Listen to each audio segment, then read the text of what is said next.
Let's welcome Dr. Praveen Nair.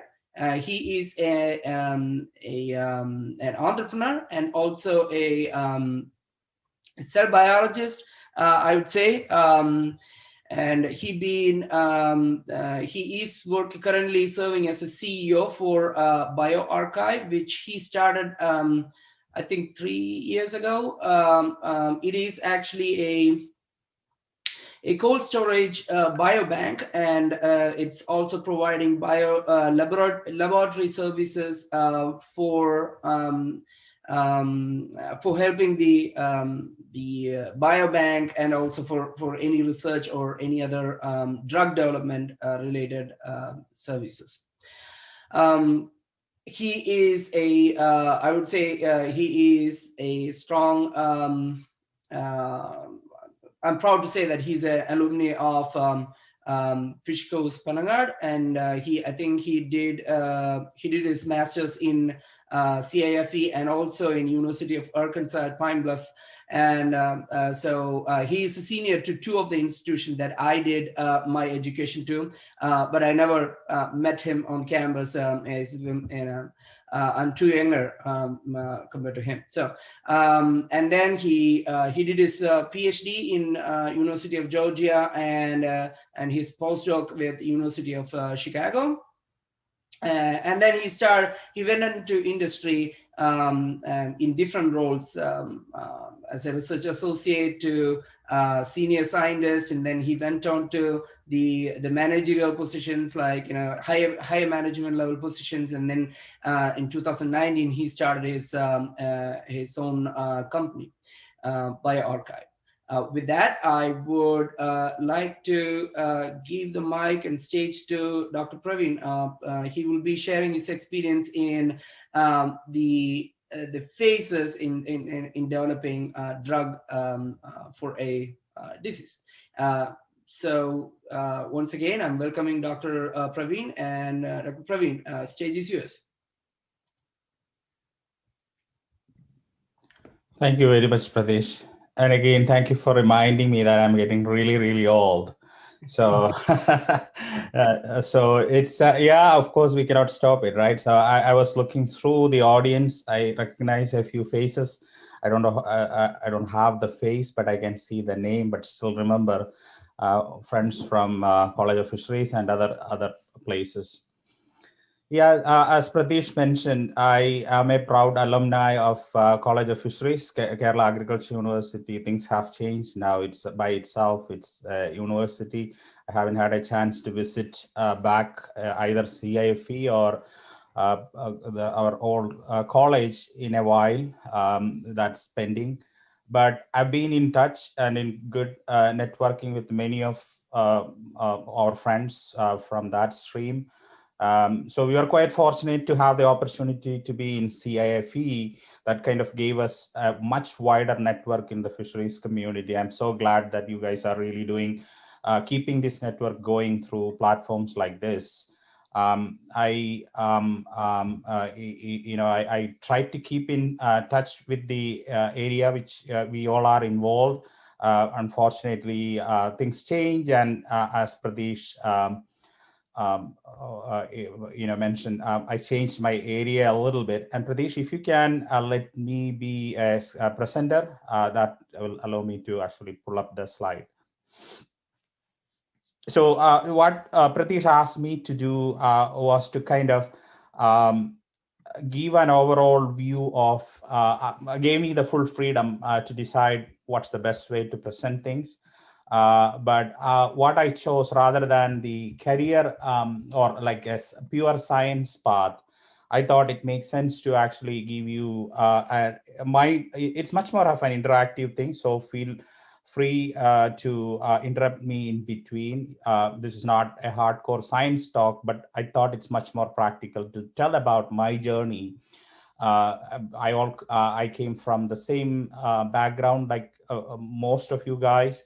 But again, it's not, I don't claim any part in the change of path I took, it's kind of came to me. I'm fortunate for the opportunities, but I'm more than happy to help and give my intake on how things happen for me in my life. So it's kind of a life story rather than a science talk.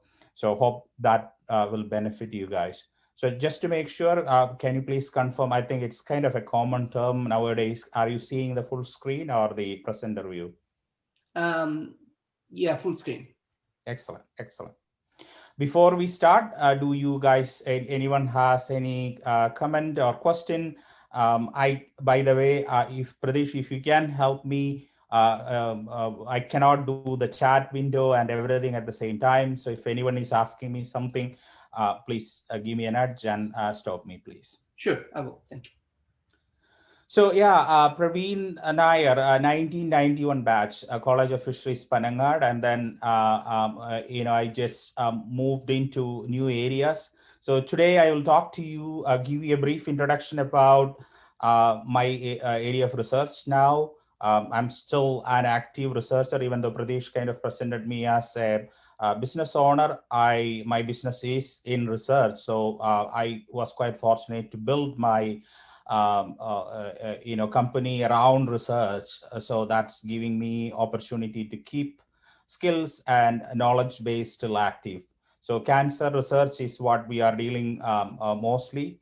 And so I'll just give you a brief my knowledge. Again, it's not a comprehensive review of anything out there, but what I saw while going through the career transitions. So my life story in a nutshell, as I mentioned, I transitioned from fisheries, Kerala Agriculture University, did aquaculture, fish disease. So it was kind of a common theme from KAU days. I was gravitated towards the fish disease. I still remember the backwaters and doing farming, mixed farming, and all those courses, and the disease part of it was kind of intriguing, and I kept on pondering and had my wish to kind of do something more when I moved to my master's.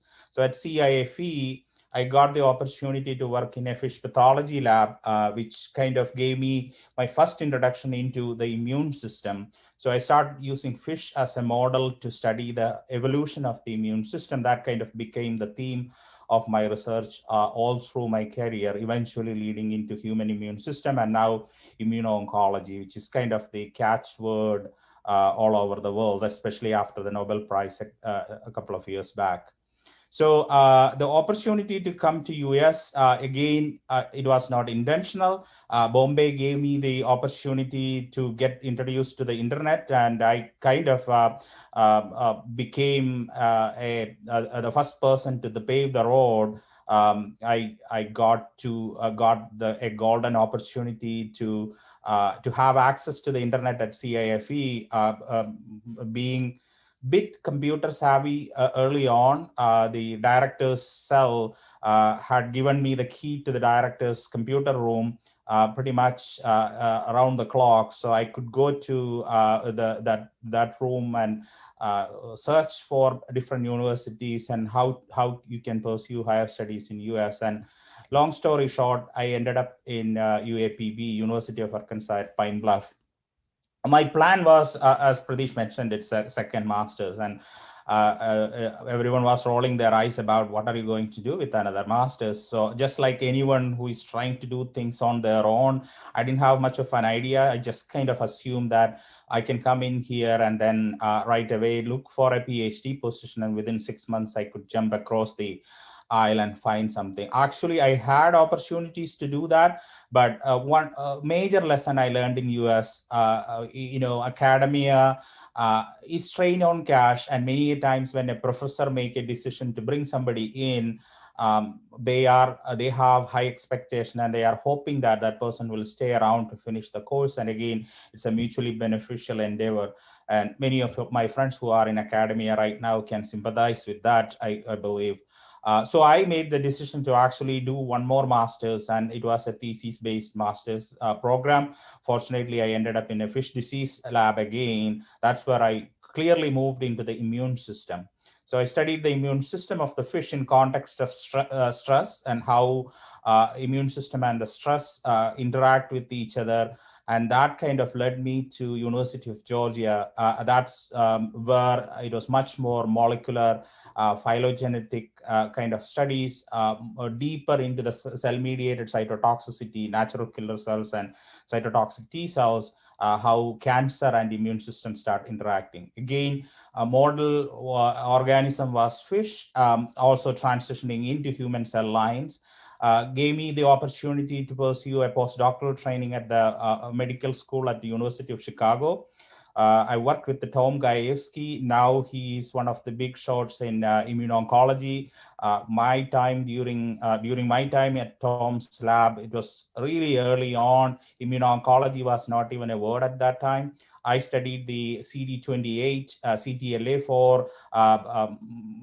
Right now, I don't have to introduce you those pathways. The Nobel Prize kind of made it a limelight. But I got really lucky to come into the lab at the time when Tom was publishing a paper on the first molecular mechanism by which the tumor cells, the tumor microenvironment induces T cell energy within tumor microenvironments. So it was a Nature Immunology paper. I became a co-author on that paper. Long story short, that spell at University of Chicago kind of gave me two phases of academia. So in order to be successful in medical research, pedigree is a big thing. If you end up in a very nice lab, and if you have all the accolades and blessing from your PI, yes, you do have a career path in academia. And again, that's my version of it. Pardon me if I'm way off. I know many of you guys are in academia now, but I was scared by pursuing my major dream, which I kind of developed over many years working in various labs. So I started looking into a transition into the industry, and man, that was not that easy. So I went through multiple iterations of doing part-time jobs as a business development person for outsourcing clinical trials, to shadowing in toxicology labs and various things, to figure out how my bench side work can be translated into something which is useful in the industry.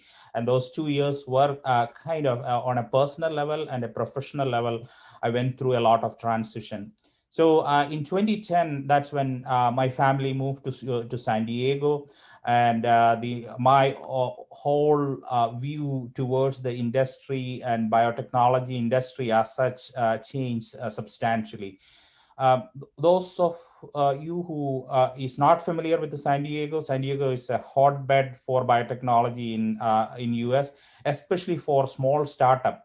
The general tendency here in San Diego, you build a company around a concept, and academia and industry work really very close. University of San Diego, University of California, San Diego, UCSD has got a very strong engineering and biotech program. So many of the faculty members are very much involved in the industry setting.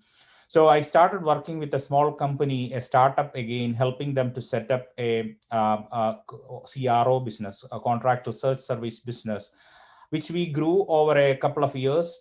We had a soft exit. We sold the CRO business. It was purely oncology. So one of the main thing which I gained there, experience-wise, we were the owners of the largest living human tumor bank in the world. So this was a tumor bank inherited from another company, but we put it into a great use by taking those cells out and coming up with assays to interrogate the predictivity of major pharmaceutical APIs in the context of preclinical drug development. So the business was very successful, transitioned into a patient-derived xenograph, introducing the tumor cells into immunocompromised mouse, which will grow the tumor in the mouse, and eventually using mouse as a surrogate for cancer drug research work. So that success kind of led us to actually spin off the company into a drug development company of our own. As well as Therapeutics, next in that chain, was a product of that. We had a couple of good assets which kind of went through the early development, And unfortunately, the funding didn't work out. So we decided to shelve it.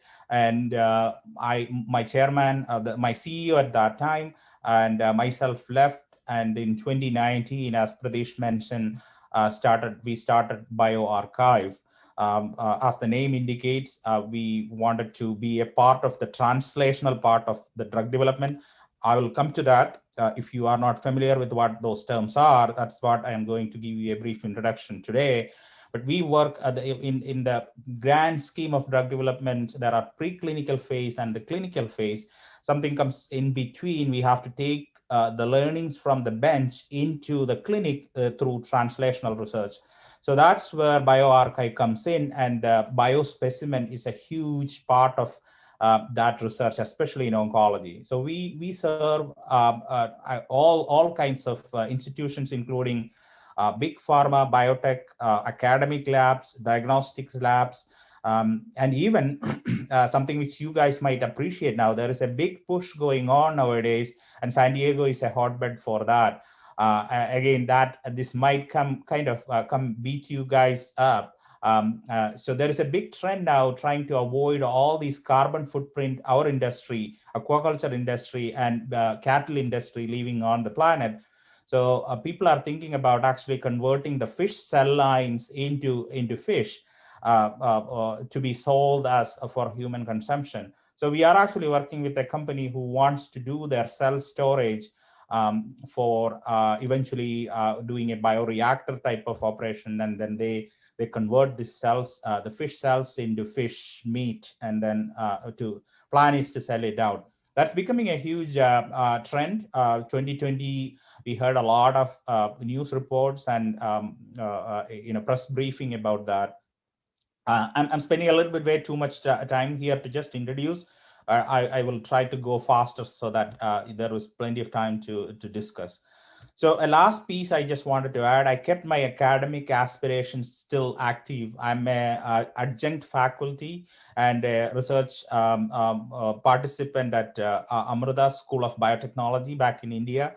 So I am helping the cancer biology division there. I teach immunology courses for undergraduate as well as graduate level, and also help to set up a cancer biology division at Amrita. So that has been going on for many years. So that's keeping me a lot of opportunity to be still in touch with academia. And at the same time, even my current job, the company bioRxiv, as Pradesh mentioned, it is a lab. We have 25 scientists, various levels, PhDs, masters, and bachelor's level, with a very strong background in cell biology, molecular biology. And so we do everything in vitro biology needed for biotech companies during their drug development. So that gives me a lot of opportunity still to be relevant and involved, rather than mundane business type of things to do in my life. So why cancer? So that's kind of the question. Many of you guys, which kind of transition from a bench to more of a translational thing, I think you will come across cancer research as an option. That's where a lot of money is spent on research, and also that's where a major problem. And I don't have to explain much. It's a busy slide, but you can see the incidence, cancer incidence worldwide. That's a major problem, and there is no shortage for challenges, whether it is in basic research or in applied translational research. So that's the area I ended up. Again, I didn't choose it. I don't want to take any credit at all that, oh, this is what I always wanted to do. But since I am here, I just wanted to learn more. I still consider myself as a student every day. I go in, and that's how you keep yourself relevant. And so being involved in this new endeavor, you learn quite a lot. So it's a great run. I'm really enjoying. So I can give you my perspective on what all are the things somebody like me who came from a background in fishery science, whether it is, you are studying fish nutrition or fish pathology, or even population dynamics, or anything which we cover in our fisheries curriculum. I'm not really up to date with what all changes have happened nowadays, but I look back whenever I tackle a problem in my current role. I used to think, and also I interact with many of my immediate colleagues at fisheries. There are a few names like Shino. I don't know whether you guys know him. Shino, Sriraj, my batchmates, and one or couple of years junior to me. So we always talk, get together and talk about it, and we remember courses which we took, population dynamics classes, binomics, and things like that. It's all relevant. We never appreciated many of the things which we covered at the undergraduate level in fisheries. Even though it's not directly linked to cancer research, but the principles and the lessons which we learn, I get to see that kind of following me all through my life. So I'm very thankful that we went through a very rigorous curriculum covering quite a lot, even accounting, now managing a business, and then talking about keeping the books. And so all the lessons which we learned in accounting and economics, all those things are never going to go away. So that's great thing to comment here. So oncology drug development, it spans through various stages. And as you can see here, it starts with the bench side research in academic environment or in early biotech. It just kind of takes a little bit more seriousness as they identify a target and identify a path to go forward, and then finally reaching through clinical trials, phase 1, phase 2, phase 3. And the scope of the entire operation, it's quite huge, millions and millions of dollars and many, many years. As you can imagine, there is a need for so many qualified people. So the academic research in the just to kind of touch through it, many of the things you might be already familiar with, but the academic research many people do in the setting, either it's in academia or even early biotech, which has got an academic tinge to it. It's mostly funded through government agencies like NIH and many other American Cancer Society, etc. I would say it still acts as the backbone for any of the things which we do. We cannot claim that we can do a drug research with the academic partners completely out of the loop, because the sheer strength of people who is involved in there, even sieving through various pathways and figuring out which is going to make an impact while you try to do a drug development. I really have to give a lot of benefit to the academic research, and that's why I do have a lot of admiration for the research and the activities happening in that environment.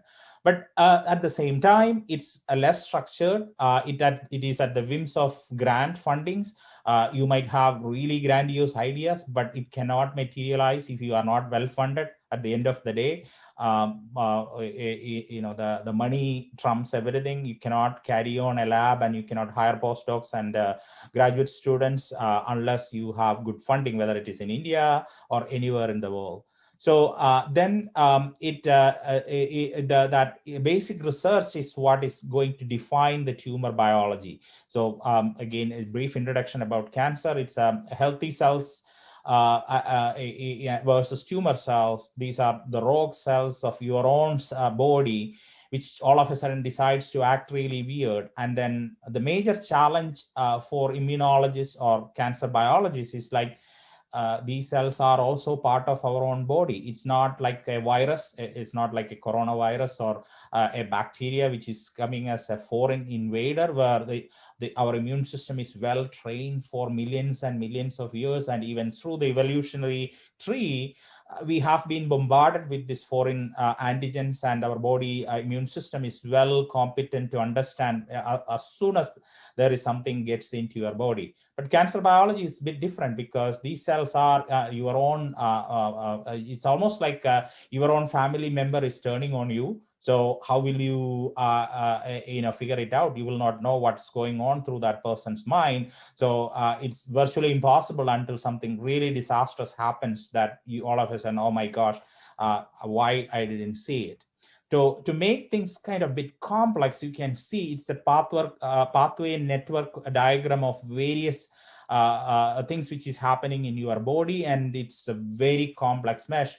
You all are familiar and you have seen the pathway diagrams, RAS, RAF, MEC, ERK pathway. When you write about a pathway, it is very clear. It's starting from one molecule to another. You block this pathway at this level, sure enough, yeah, you are going to have a phenotypic effect. But when you take it an organism level, it's really complex. It's a meshwork of complicated diagrams which interacting with each other. So it's not that easy. And of course, that academic research and all the basic research going into feeding into a drug discovery is really, really big. So these are a bit basic elements, but again, I wanted to point out these are some of the major hallmark of cancer, which as cancer biologists, we kind of always do back and look at it. Where are we? It's kind of a like when you go to a mall nowadays, you don't know which shop you want to go. So you stop by at an informational display system, and it says that you are here and this is where you have to go. So this is something like that which cancer biologists always use, and it's kind of captures the major hallmark of what is actually happening and what we can do to kind of combat it, and think about strategies we would be doing. Or for example, if it's an immune system related one, check block inhibitors, the coming up with antibodies to block CTLA4 or PDL1, those kind of thinkings are all starting from this kind of a map. So what I will do, I will take a case study and go through real quick various stages of the drug development which we have dealt with, and kind of give you an idea of how the information coming from an academic research is going through a drug development process in the industry setting. So everything is kind of based on, especially in the new world of targeted therapies, unlike the chemotherapy regimens which you used to have in cancer research. As if you remember, maybe 10 years back, any cancer, as soon as you hear about cancer, people have got a sinking feeling, oh my gosh, that's the end of the life kind of a thing. And mainly the reason was not because the cancer is going to kill you, but as soon as you go into a hospital, most of the time the patients are put on a chemotherapeutic agent, which is almost equivalent to a rat poison. It's trying to kill the cancer cells. At the same time, it's going to kill all the normal cells too. So the reason why the patient would lose all the hair and they become really immunocompromised, it's coming from the side effects of the drugs which is given. So the chemotherapy was really, really kind of tough on the body. So that's when the concept of targeted therapeutics and immune therapeutics kind of came in. But so then you start with the target. For example, in this case, the story of a drug called Ibrutinib, which targets BTK, which is an enzyme involved in B cell development. Eventually, B cells are the part of the immune system, which kind of secretes the antibodies, and there is a pathway perturbation which can cause the B cells will never go through the normal progression from a normal a pre B cell into a mature B cells, which can secrete the antibody. So the either academic or the traditional basic research found out this pathway, and then it comes to a biotech or a pharmaceutical endeavor.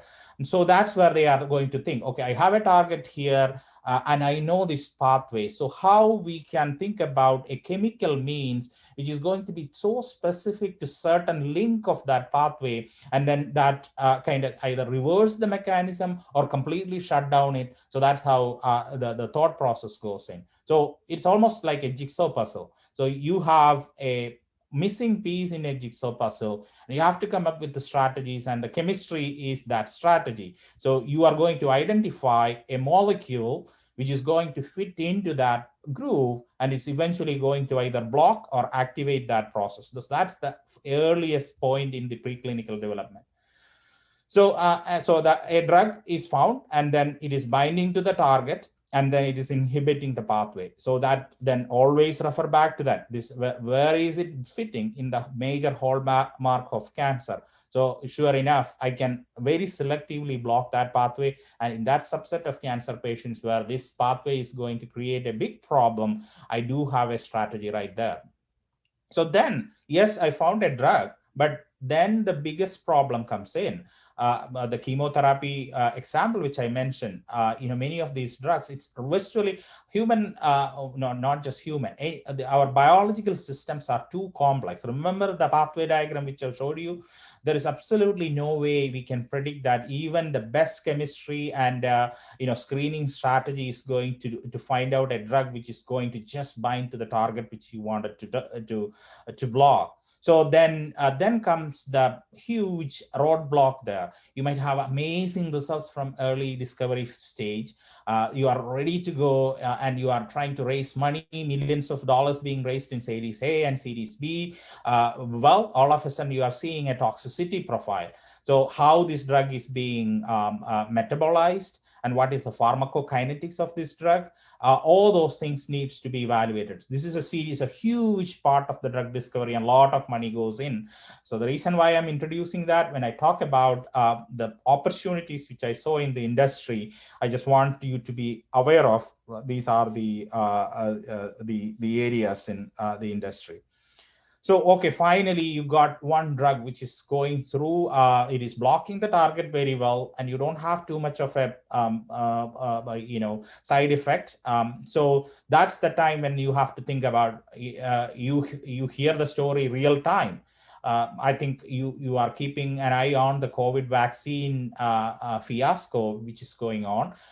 We were amazingly successful in developing, coming up with a strategy, RNA-based vaccine. How are we going to scale it up? Because you need to reach it to the millions and millions of people in the world. It's a pandemic. It's all over the world. So how will you come up with a strategy? It will be really easy when you are making a few milligrams or a few grams of an active pharmaceutical ingredients. But when you have to scale it up to thousands and thousands of kilograms of that API, and then coming up with the various fillers, which eventually make these pills, which you see and take just swallow as easy as, without even thinking the work going into it. It's a huge endeavor. So the CMC is the mass manufacturing of the drug. That's a completely different area. So things will be progressing into that mass manufacturing.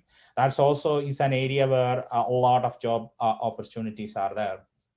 So once you have all these things assembled, that's when you go to FDA and say that, hey, I have identified a drug which will be very useful to block this pathway. And I want to try it out on human. So I need to submit an investigational new drug application. So that's the IND, and it's a major milestone in drug development. So before that, you will be going through animal pharmacology, toxicology, and then you have to submit the CMC, the manufacturing. Everything will be reviewed, and the FDA would say, okay, it feels like your application is strong enough to give you a green light to start working on it. Even though you have tested in dogs, guinea pigs, mouse, and all kinds of surrogates, everyone in the drug development keep their fingers so crossed when it comes to the phase 1. That's the biggest, one of the biggest killers of a drug program. You might be spending hundreds of millions of dollars before reaching this stage, but then can all collapse when patients on phase 1 completely starting some adverse event. So that's why it's so finicky. Of course, that itself provide a lot of job opportunities too. I think I tried to paint you here that just one slide. It's thousands and thousands of jobs which you are seeing, various aspects of things which are involved in there.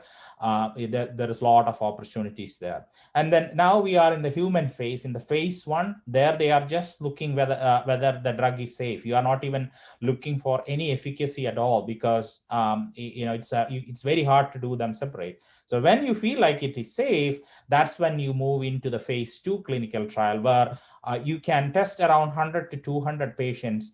Am I really blocking that pathway? In case of Ibrutinib, that's the first time you are going to see these kind of plots called a waterfall plot.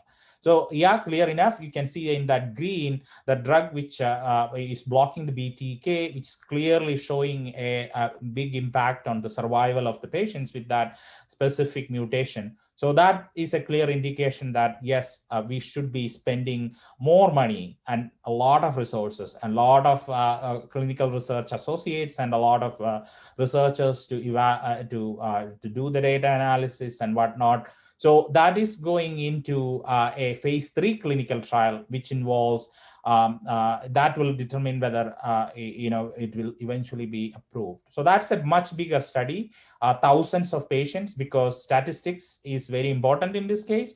So hence it involves many years, multi-center studies. So again, always to be compared to a standard of care drug. So if you are developing a new drug, it has to be compared with a drug which is already being used. So that's the overall structure of a phase 2 study. And then eventually it goes into a new drug application. And then the FDA is going to evaluate between what's the balance between the benefits and the risk. That's at the end of the day, that's what it is. All the drugs will have some risk, but if the benefits overweigh the risk, then that drug has got a path forward. So, and then finally, the registration and the market approval. So all through this process, coming back to the overall timeline and what all are the steps involved, it's 8 to 10 years and close to $2 billion for just one drug. So you hear a lot of questions about how these drug companies are charging this much for a drug, and I have to step back a little anytime when those kind of criticism comes in. As somebody who is involved in this process and the challenges involved, the amount of money being wasted, can we be more efficient? Yes, for sure. But in the current setting, with all the regulatory bottleneck, it is a complicated process, and it's a lot of money which is being drained through the drain. So then this is a more important. That was purely a technical thing, and it might not be much relevant. I think I will spend a bit more time here to kind of tell you what I have seen from looking from the standpoint of a fisheries person, or somebody who is doing advanced studies in various areas. I don't know what all are the main things which people. I know at least some examples.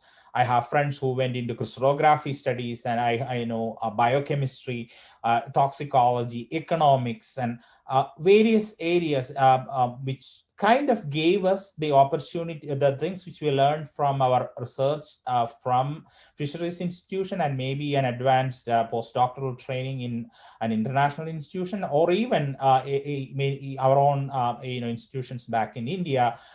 So this drug development paradigm I kind of mentioned for the human, it's actually relevant in animals too. There are vet clinical trials and even fish drugs. All those things are very much in line, and you have to go through these stages, not as stringent as human for safety and efficacy kind of things when it comes to animal, but that's very relevant. So I'll give you a flavor of what I have seen career opportunity wise. I think we can put them into major 5 sectors when it comes to the jobs. So sure enough, the basic, you heard about FDA, NIH, and various funding agencies. kind of supporting the major academic research and also some of the early drug development. Once it reaches a serious stage, it's mostly big pharma, which they are funding. Even the COVID vaccine, if you follow, at least in US, there were two vaccines which were released recently. One came from Pfizer, where there is less of a funding by government. Pfizer is a behemoth. They have the financial power to actually take on the expenses associated with it. They saw an opportunity. They went into a collaboration with a German company, and so they didn't take too much of a government grant. On the other hand, Moderna, it was a small biotech which had pretty much similar technology, but they were dependent very much heavily on the funding from the government. So those are the cases when government will even be involved in the late stages of the drug development. So the grant reviews and administrative positions in government, including FDA, NIH in US, unfortunately, I'm kind of detached with the overall structure, how it is in India, but I'm pretty sure in India also there are various agencies at the central government level where the drug development process is kind of regulated. So they all need people who understand science. It doesn't need to be exactly like, okay, in my academic research, I studied this specific thing. I don't see any relevance to how I can review the grants or how I can review the funding situations. But it's the process.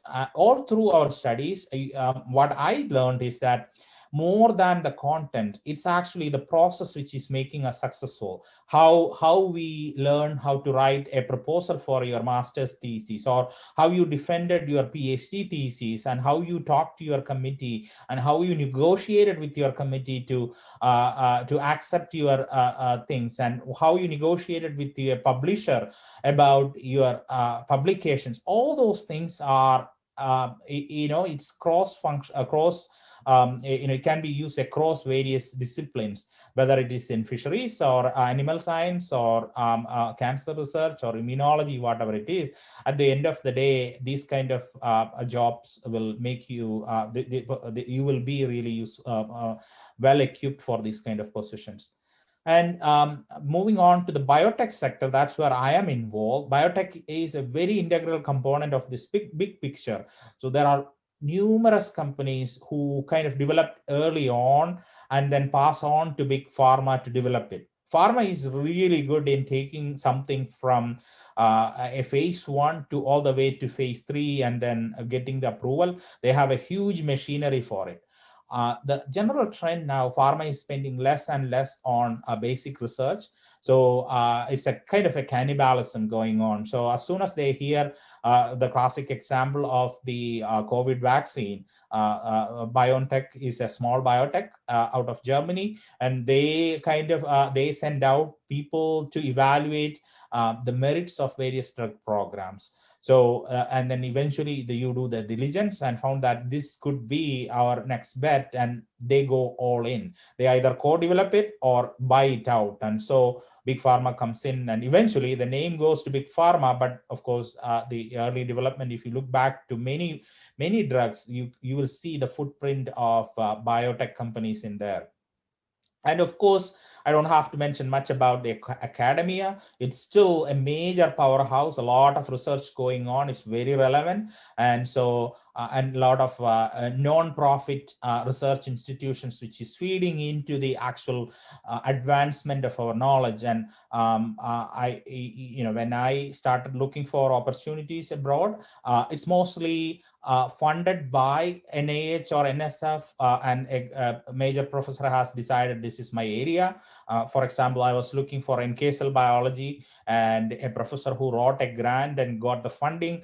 I am going to study the evolution of the NK cell, how through the millions and millions of years of evolution, how the NK cell biology developed. And either NSF or NIH gave them a grant of a few $100,000, and I might be one of the postdocs, one of the many postdocs who will be given a small part of that grant. So I walk into a lab for a postdoctoral opportunity, I'll be given that part to kind of start with, and that fund comes from NIH or institutional funding, and that eventually kind of grow in. And during that training, I'm becoming successful to kind of think about my own plan, and with the help of that faculty, I write more grants and then apply to the same or a different entity, and that eventually make me competent to actually go to a new institution to apply for a faculty position, and I set up my own. So that's how the academia kind of mushrooms into multiple units, and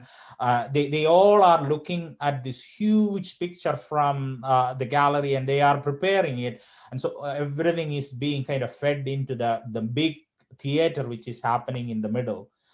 And another piece which we might not have realized so far, which I became more and more aware when I started doing drug development my own, advocacy groups are huge. And these are people, cancer survivors, and somebody who lost their loved one to a cancer. They become really, really active, and they raise money, and they contribute to various institutions like MD Anderson, or even invest in small biotechs to actually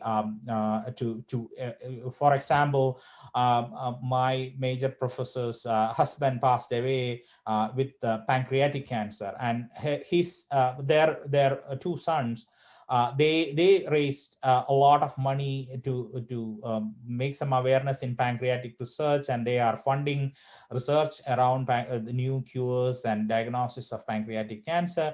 So that kind of become a major part, and they need people to actually do all this kind of researching, what are the new labs, and which are the entities working on this thing, and how the money is being allocated. So these are some of the career paths which I came across when you look into basic research and early drug discovery. Depending upon what kind of career path you took during your undergraduate, or what interest, even if it's not matching up, you always have the option to try it out. At least the thing which I liked about the US system, you can come in even at any late stage. If I decide that I'm not really enjoying my biology, I'm 45 years old, I want to change into chemistry, I can just go back to school, or I can take a small job in chemistry and then develop my skills around it, and in a few years I can be the subject matter expert in any area. So I was very impressed with the unlike in the system which I grew up, where if you commit to a biology stream, engineering jobs are completely out of your reach, and vice versa. So that's the flexibility which I really enjoyed about the US education system.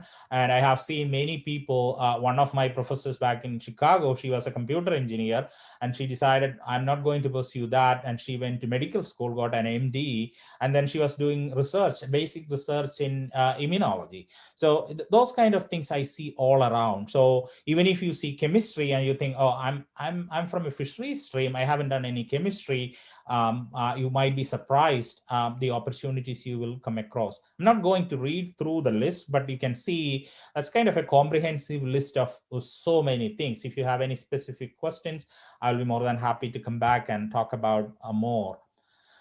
So, but that's the basic research part of it. But if you go into a clinical development, there are much more, some of these things are requiring advanced degrees. For example, I cannot just go and decide that, oh, I will be a veterinarian, I'm going to start the job for a veterinarian or an MD. You need to have special licensing and many, advanced training in that. But there are so many other things. If you read through it, somebody who actually went through doing a study with a lot of fish tissue processing and doing H&E staining, obviously you do have a lab technician or a pathologist, a research pathologist, not an MD pathologist, and going into safety and toxicology, even though you studied fish for studying toxicology, and all those things are cross trainable. You can adopt into whatever we do in the drug development things. So I have seen many people coming in from various parts. So this is kind of a typical organizational chart in a biotech. Chief executive officer is my role. Once you have grant funding or venture capital funding, you start developing various units for you. It's generally the science parts will be mostly managed by a chief scientific officer, and in order to be to survive in a for-profit organization, business development is a major function. So you have to think about, okay, what is my product? You can have all the fun of doing the research, but if you don't have the funding coming through some commercial entity, you cannot survive. So always that's a hard lesson I learned. I'm not a businessman by training or by any means, but as you start running a company, that's one thing, the main thing, and you feel kind of ashamed at initially that, oh my gosh, I'm worried about money too much. I'm not a purist. I'm sidestepping my academic aspirations where science drives me. But it's a different look. But again, I have much more appreciation for that business thinking now, if you can go make them balanced. And so that's just this give you kind of a overall structure. It can become really complicated. So you might think about, okay, what I'm starting out, I'm very junior, I just got out of school. What should I expect? And again, I don't have much of a reference to go to the Indian salary settings or anything, but just wanted to give you some kind of what I have seen in biotech and academic environment here. Again, I'm not going to read out these numbers, but you start as a graduate student. That's where I started. You as a student, even you get start getting paid in US. So especially if you are in a medical school doing translational research type of a work, you will be funded by NIH. So you start getting really decent amount of salary. Don't just convert it to Indian rupees just by looking at the numbers, but I cannot even say what is it compared based on the living standard India versus US. 25,000 to start with. It's a low level salary. I mean, if my friends on the call who is here can vouch for that. But as we go through into a postdoctoral fellowship and then a lab scientist, you can see the salary kind of increases. And as you become more and more of integral part of the team, bonus is what becomes really appealing for a career in biotech, because you start getting paid a really nice bonus, and that's kind of feeds to overall earning. So this is kind of again adopted from some research out there, and then and again I don't want to kind of paint the rosy picture by showing the salary level, but this is kind of a typical life in the life of a CEO. From my experience, you spend a lot of time. Every day is long. Because everything stopped with you, and you have a responsibility for maintaining. For me right now, I have to think about 25 of my employees every day. If something happens to any kind of projects, and if I have to lay off people, that's kind of my responsibility that keeps me awake. So that's an additional burden, but it can become really interesting, and it can become kind of really rewarding. So I will stop by kind of like the challenges which we follow in the biotech versus pharma. Can we compete with the pharma? It's the age-old story of David versus Goliath. Pharma is huge, and it has the money and the people and the equipment and the network. but they are bureaucratic like hell. To move things through pharma, it's very, very tough. So if you are after a postdoctoral training, you are considering a job progression and considering between pharma and biotech, I can tell you my recommendation, of course, having a name on your CV with a big pharma name, that will give you a lot of credibility. But learning opportunity wise, you will be restricted to a silo. You are not going to see too much of a big picture. Whereas in biotech, innovation is the biggest advantage. So you are constantly, so every day is kind of a new day. You go in fully excited, like a kid in a candy shop, always looking for shiny things. But at the same time, you have very limited resources. So that's the challenge which we live every day with. So with that, I am more than happy to kind of stop sharing this one and make it much more interactive. You heard a lot of boring chat from me. I hope it made some sense to you. I don't know whether it's any use of any use for you, but I wish I had somebody telling me about all these things when I was kind of getting into it. As I mentioned in the beginning, I don't take credit for deciding how my career progressed. It was kind of a lot of blessings and all the teachers' blessings and elders. It kind of culminated in it. But I was quite flexible. I never thought that this is the only thing which I would do. As latest as the CEO-ship, I never was looking for it. But my chairman actually called me and he wanted me to do it. So I was really scared, but thought, okay, let me give it a chance. That's the only way I can see. I might fail miserably, but we will not know without actually doing it. So I just took it, and I would say I was lucky enough. It took off. BioArchive is doing really good.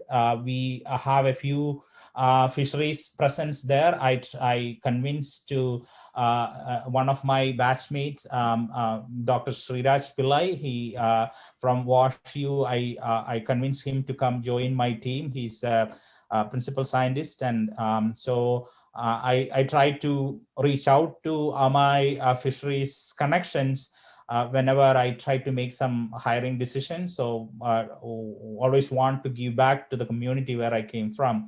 So that's my story, and I'll be more than happy to take any question. Thank you, Dr. Praveen, for giving such a wonderful talk and wonderful, the career path that you have given to the audience. I am actually pumped. Like, I'm right now in a field where I feel like I'm doing okay, and then I'm even seeing that, oh wow, I have an opportunity in biotech or pharma world where I can step my foot in. So I guess so. Most of you have got a sense of like, oh, I can do something there, and then get some inspiration out of this talk. Before getting into the discussion or leave the party, I would like to tell something about AFS again. We have a feedback form that will be provided in the chat box in a minute. And please, the participants, please go ahead and fill the form, and that way we will come to know how we can improve for ourselves and to give a better service to all of you who loves to attend AFS. We would also like to announce, if any of you are happy to volunteer for AFS talk, please do let us know, and we are really interested to get help from you guys, get the word out to other people, or we want to make it as like a permanent platform in this field, so that we will have a more interaction between the fishery graduates.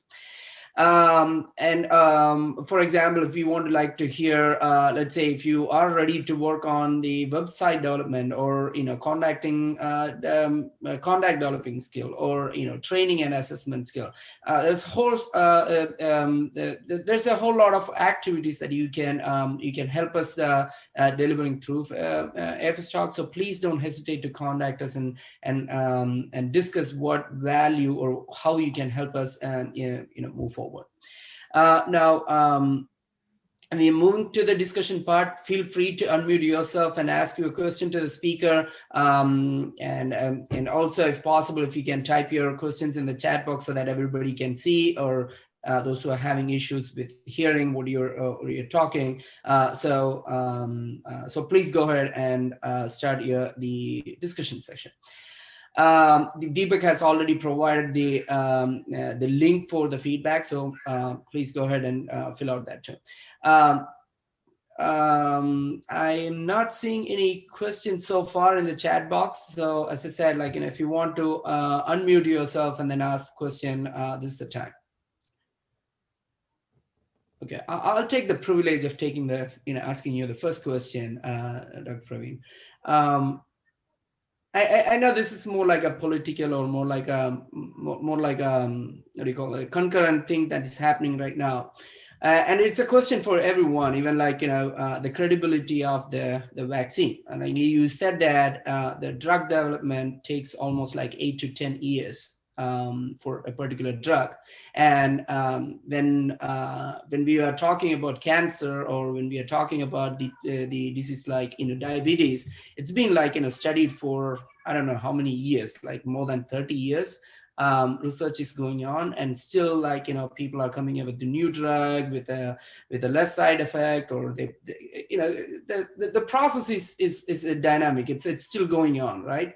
And here comes the COVID-19 now, and we have come up with Pfizer have come up with a vaccine, and Moderna has come up with another vaccine, that too within a year of drug development, right? And again, it's a new disease, not much data points are available.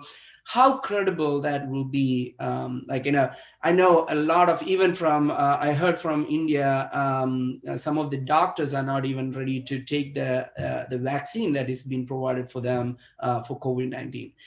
So it's more like a reliability point of view. How do you say, or how do you say that the COVID-19 is safe, considering the other other drug development takes 10 years. This is only taking less than a year to develop a drug.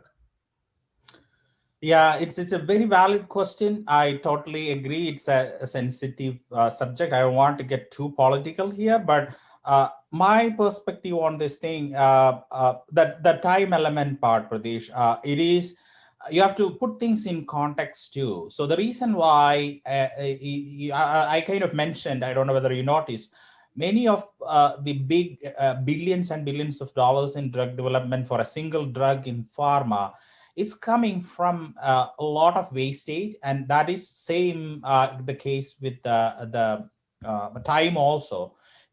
Things can be done if there is a will, there is a way. That we always say that, right? Even our parents always say. The pandemic has got a new urgency which put on the people, and we didn't see it all across the globe. We are going through a very interesting time where nationalism is kind of at its peak. Every country is trying to feed into that frenzy of the America first, or India first, or whatever it is. And at least I'm seeing a lot of collaboration things coming from India. So that's a great thing. I actually had an opportunity to comment on about what my view would be for before, when the pandemic started, as part of my university back in Amrita. So one thing which I really hoped was that at least this disease had a positive impact, where all the countries across the world will come together and put their brain together, and at least in a scientific thing, a really good flow of information that will speed up things. And at least the COVID vaccine case is one of that example, even though it's not a perfect story to tell. this RNA vaccine thing, using mRNA as a vaccine, it's not a novel concept at all. It had its own rough days. People tried quite a lot, and then it had people who were not really to buy it and adopt it.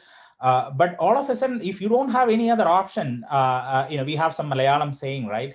As a last resort, even non-poisonous snake is going to bite you. It's not like that it's going to kill its prey, but at least putting out a show. So COVID became a big issue, and then the FDA was ready to relax some of its not the stringency. It is still stringent, but they gave priority. That's where it's a lesson for all of us here too.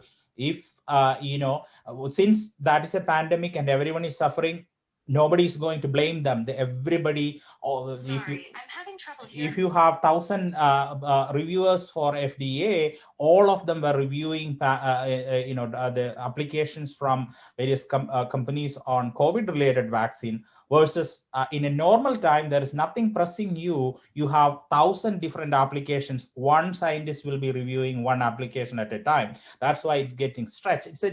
If you know the workings inside the FDA and inside the industry, you can appreciate a little bit. So I'm not really taken aback by, oh my gosh, look at that. It's all kind of, you are making up this timeline and the cost, everything. When you need it, you can do it. But the impact of COVID was so big. That's why it is happening this way. And the deal between BioNTech and Pfizer went really fast. And Moderna, they were in existence, but the US government came in and dumped a lot of money on it and asked FDA just only pay attention to this. That's the reason why it's back.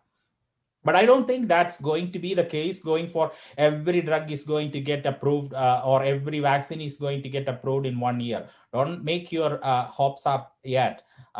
Maybe it will lead into some discussions about how we can streamline it, how we can reduce the cost. That's where I stand. I'm not going to take any side, but I see a lot of concern about how safe it is. It's an mRNA based one, and we don't have much of any.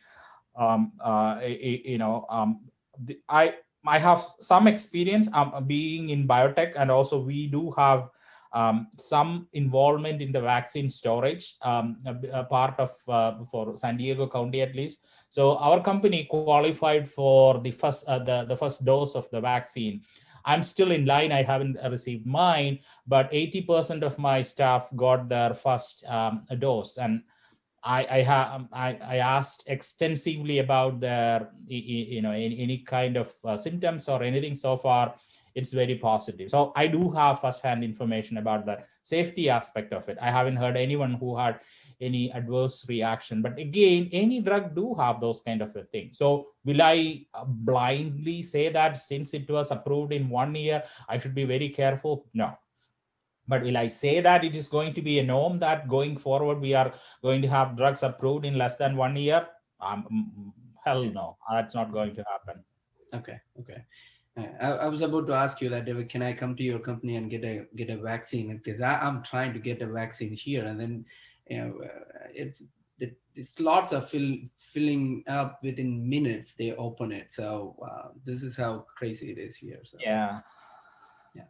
I have someone in chat asking some question. Deepak, can you unmute yourself and then ask the question if you would like? Hi. So yeah, my question is, you took a big step from, from the research in academia to the industry, and probably I didn't capture everything, and I heard you struggle a little bit for a short time, but most people in academia or in a postdoc position, they try to aim academic career. So like how hard it was to switch over. Was it your intention, or is it something else drive you to take that big step? Yeah, that's a very valid question. I told you, right? none of this thing which happened to me, I cannot claim that I'm behind it. It's kind of like a natural course of thing. And again, I don't know whether I can be brutally honest and open up about my personal story. If it is too much, please pardon me for that. But it was kind of a shocking thing which eventually kind of turned things around. My family had a big accident in Chicago. We thought our life completely changed. So that was during my early days of my postdoctoral training, even though I told I was quite fortunate to have amazing publications, and I was thinking, oh, I'm in the path to go into an academic, a faculty level position in US and everything like that. So something happening in your life might make you think about the priorities. And then there was another reason too. I had a very close friend, very senior. He actually went through this before me. So he very successful. He did his PhD from Delhi University, came to US, did postdoc at really amazing, I think Hopkins and some really good labs. And so he was a postdoc at the University of Chicago initially, and then he got a faculty position, even moved to a different university. Something happened, he didn't get tenured, and then he had to come back and restart a postdoc, a glorified postdoc, I would say, but still on soft money under a faculty. You keep on working.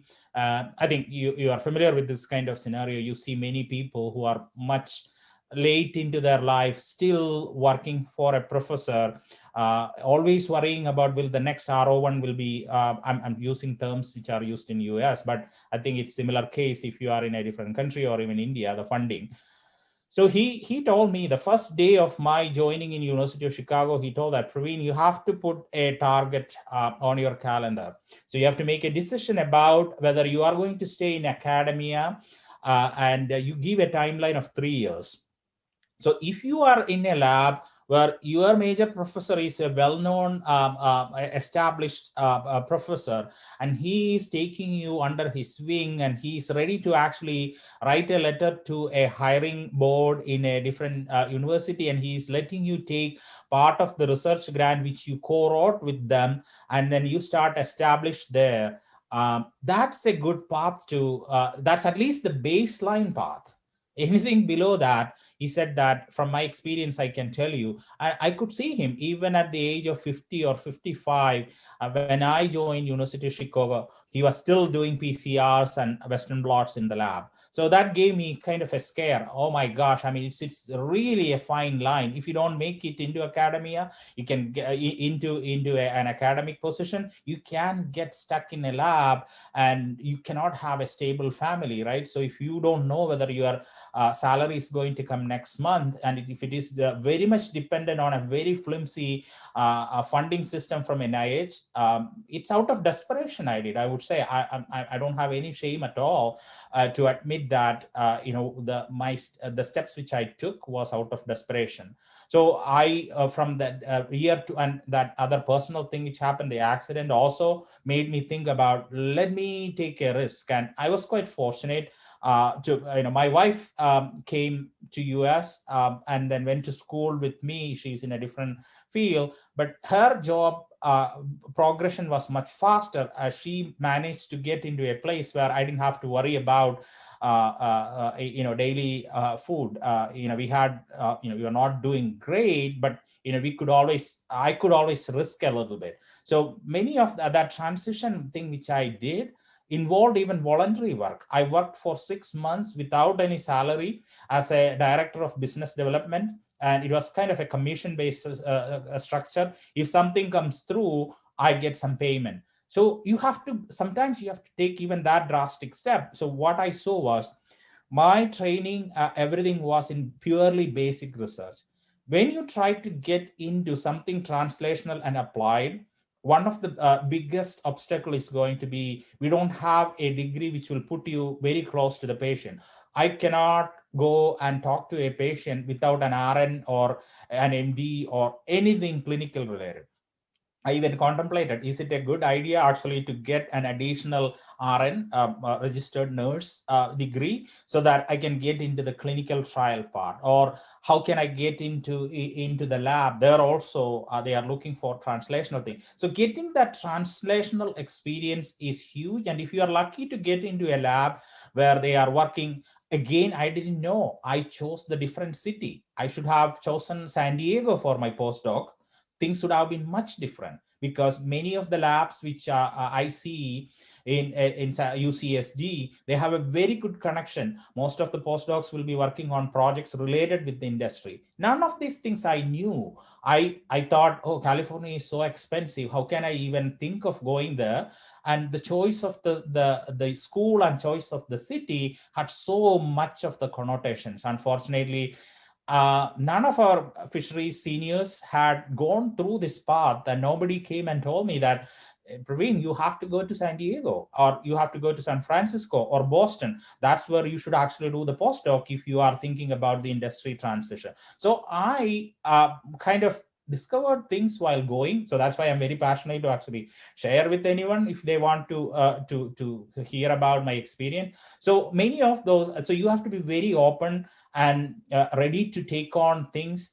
Don't expect that an industry job is coming to me by just sitting and applying. I saw Pfizer posted a position. This is exactly what I am doing in an academic position. Let me tell you, from the other side of the table, we have a hesitation to actually hire people directly from academia without seeing any, and I feel really ashamed to say that, because I was in that shoes trying to convince somebody that you should hire me because I can do things. But now I'm on the other side. I can see it's not always lucky. The pure academic academicians coming into the industry, they take 6 months to 1 year to get acclimated to the industry setting. So in my case, doing those voluntary things and putting that on my resume kind of gave me like somebody to take a risk on me. Okay, yeah, this guy is not exactly a good fit, but at least he did something to kind of an effort from his side to kind of fit into an industry setting. So that's kind of one example. And again, being very flexible and do things which you even feel like, it has got nothing to do with my research. Even going and shadowing in clinics, or being a part of a clinical trial management, or so many things needs to be there other than the just basic research which you are doing in the lab. So that's my experience. So that yeah, go ahead. So that just realizes, taking on doing a PhD itself is more risk there. So you have a risk of not actually getting into academy, and you also have this issue of having industry people looking for more work experience than academic, experience.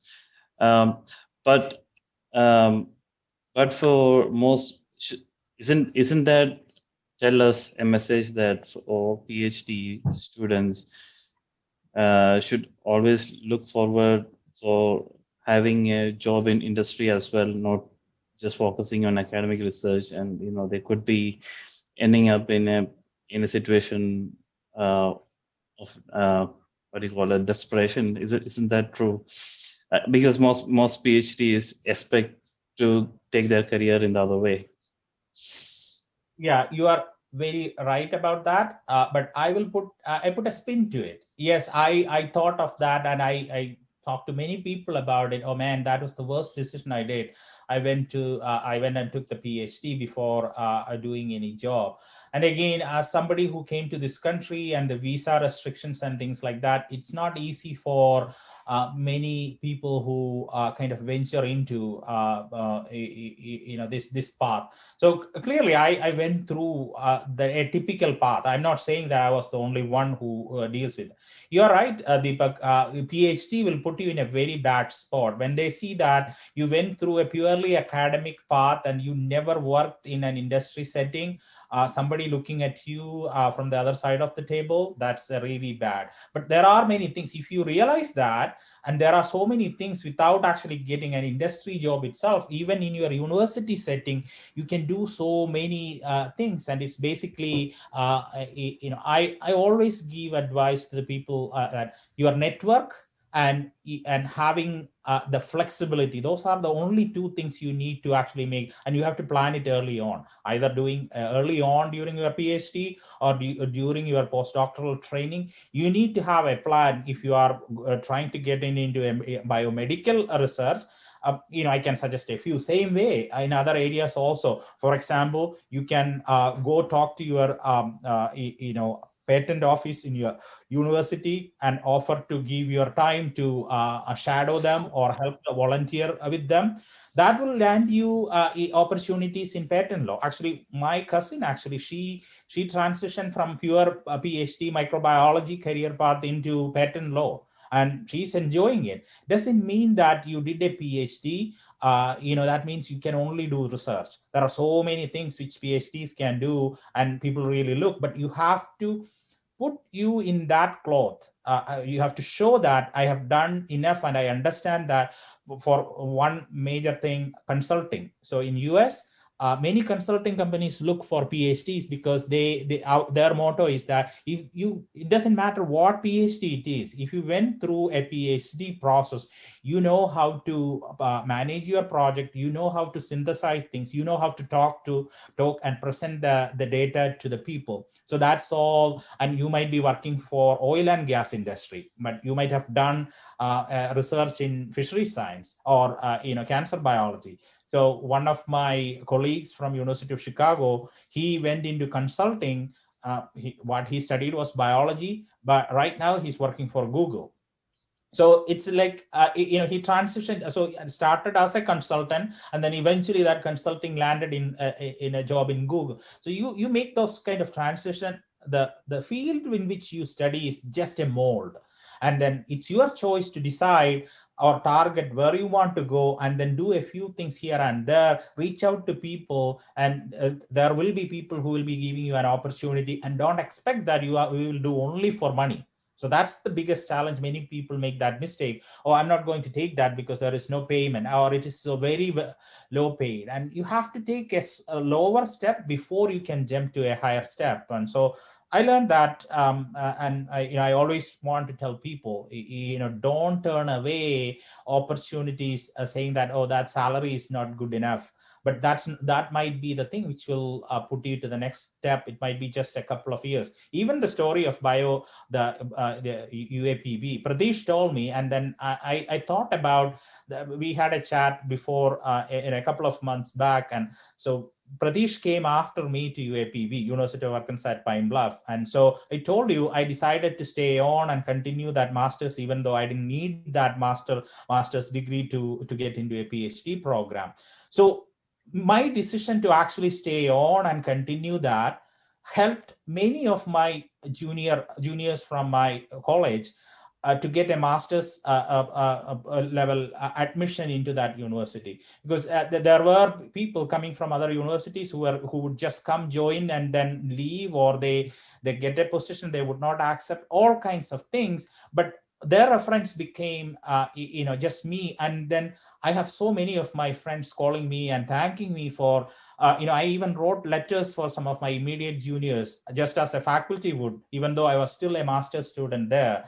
So it was not really adding much to me, but in the grand scheme of things, when you progress in your life and look back, some of those the things which you do for your community, that will come back, and you will feel like that was very fruitful. So and the feedback I got from Pratish, the professors, while he was talking to some of them over there, they still mention about me. They remember me. They don't have to, because they see it's a lot of graduate students coming through. But it was I was very tempted to actually go after, like, I have my life, I have to just move on to a PhD and carry on.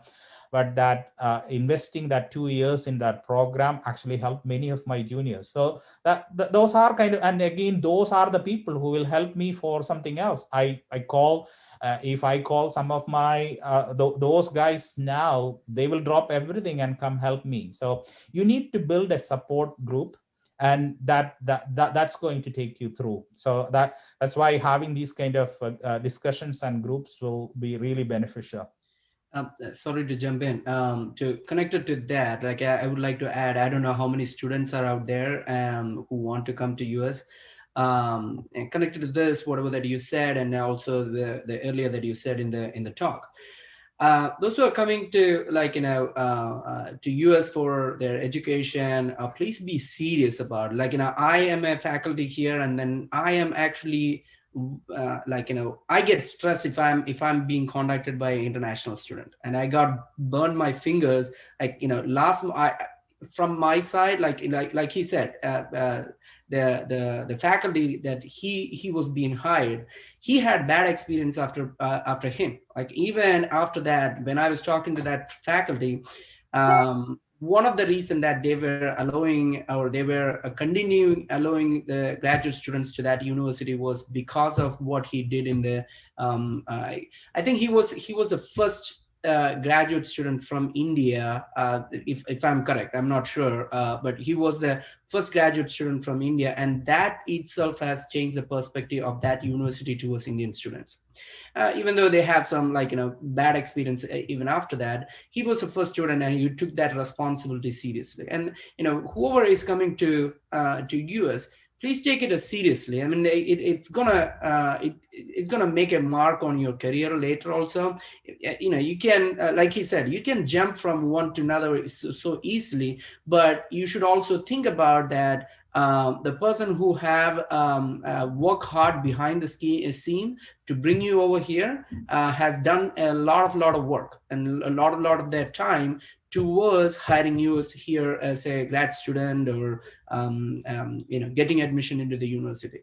So please, students, those who are intended to come, please think of this as a serious issue. And I don't want to, discourage anyone to come over here, but this is something it would be useful. Like he said, stay on that for 2 years, even if it is, it may not be your prime interest area. You could get something useful from it. I was not a economic student. The only training that I got from economics and statistics was from Rajasar and Shankaran sir. And Alfie ma'am, and who was teaching statistics. And I don't know much of the statistics, but my master's decided, from my master's onwards, I decided that I will go to statistics and economics because I got some exposure there. I got interested into that field.